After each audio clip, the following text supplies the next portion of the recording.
Tanggal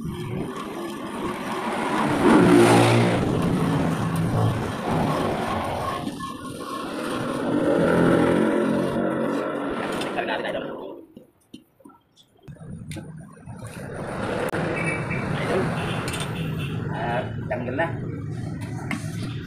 Mga idol. Video tayo nito nakaraan idol, kaya lang ayan magawa natin. Medyo marami tayong gawa. So idol, pantayin muna natin ito bago natin turno uli idol. Lagyan natin ng butas dun sa bearing. Kasi lalagyan ko pa ng lock.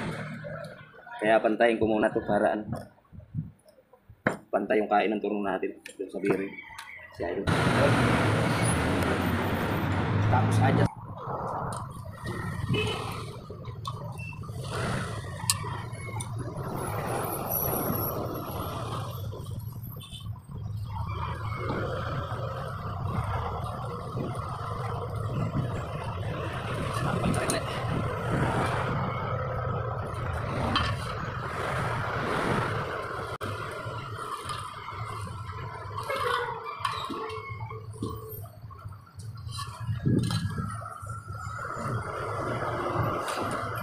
Ito naman yung okay natin dito mga idol.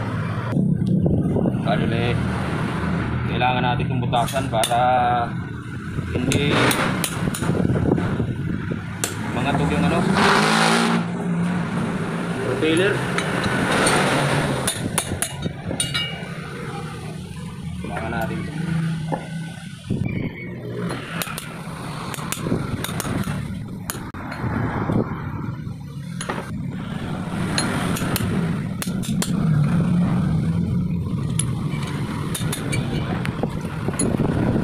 Tatanggalin natin ito para lumambot yung ating batas basilan ito mga idol. Okay, sa pupila kasi ito sinabiri dito sinakabit para mailan buhayin na natin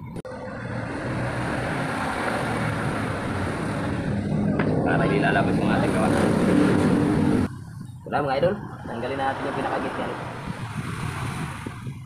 Tapos iwan natin na yung apat na kapit lang. Tanggalin natin idol. Ito idol lang, sikreto dito idol para masila kasi idol pagka hindi mo nakuha yung tamang gawa nito idol manginginig ang kahan ng sakyan, hindi makapatakbo ng maayos propeller, kaya kailangan meron ito idol. Okay, tapos idol lagyan ko lang ng lock, ukita natin yung paano sa biro hindi siya lumabas dahil malalaking lugar pa pala ito ng galing. Yan lang sa atin kahapon, wala ko dito kahapon idol, manap ko lang kasi nga naglamit tayo.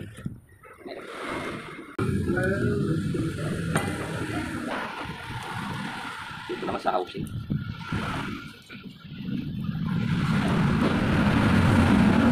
Sa nagtatanong nga po pala dyan sa aking shop kung saan po banda, dito lang po ako sa San Jose del Monte, Bulacan, sa Pampalay Proper po, Sitio Ulo. Yan, PM lang po ako pagka interesado po kayo sa aking gawa. Center bearing ng crosswind. Pero malaki ito mga idol, yung iba kasing center bearing yung crosswind maliliit tinanong ko yung may-ari crosswind, yung nakalimutan ko rin, pero crosswind ang alam ko, crosswind din center bearing ng crosswind. So pagkatapos ito idol, kakabitan natin sa housing.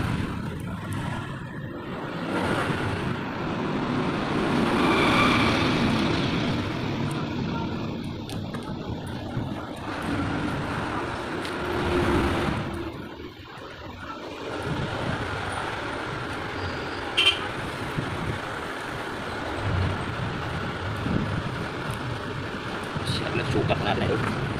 Kaya idol, kaya lagyan ko na lock dito idol.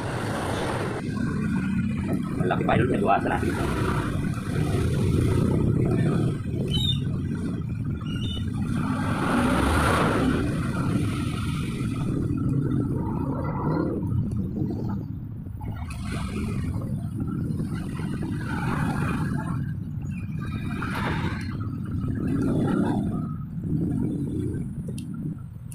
Ma-apply lang ating ginawa na ito ay gulong ng forklift. Sulit, walang interview. Ay, tiyaga lang talaga idol pagka gumawa ng ganito. Baka walang inipin ito idol, baka hindi magawa.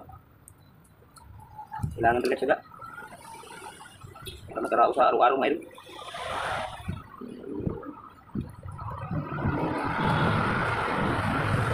Malapit idol.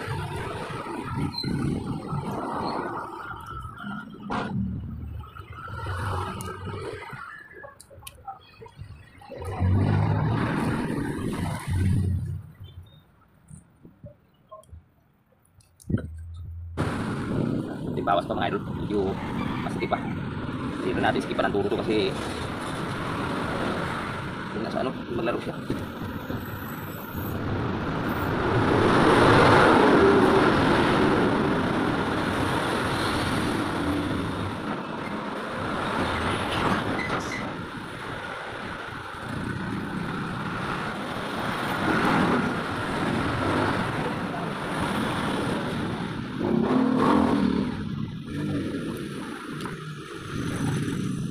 Mga idol, kabit na natin. Pinidol lang ano, kanto para medyo maganda tingnan.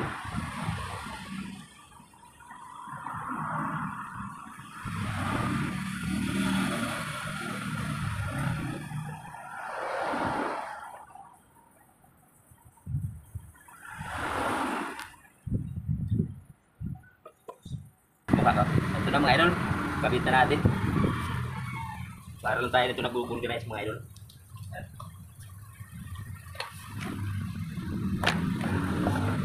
Kailangan natin suwabe lang yung batok natin yan dahil para maglaro yung ano, yung ating gawa.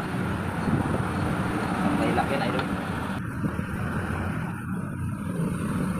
Ayan na siya mga idol, center bearing ng crosswind. Ayan siya. Ayan lamang po idol, maraming salamat po idol sa inyong suporta sa aking video.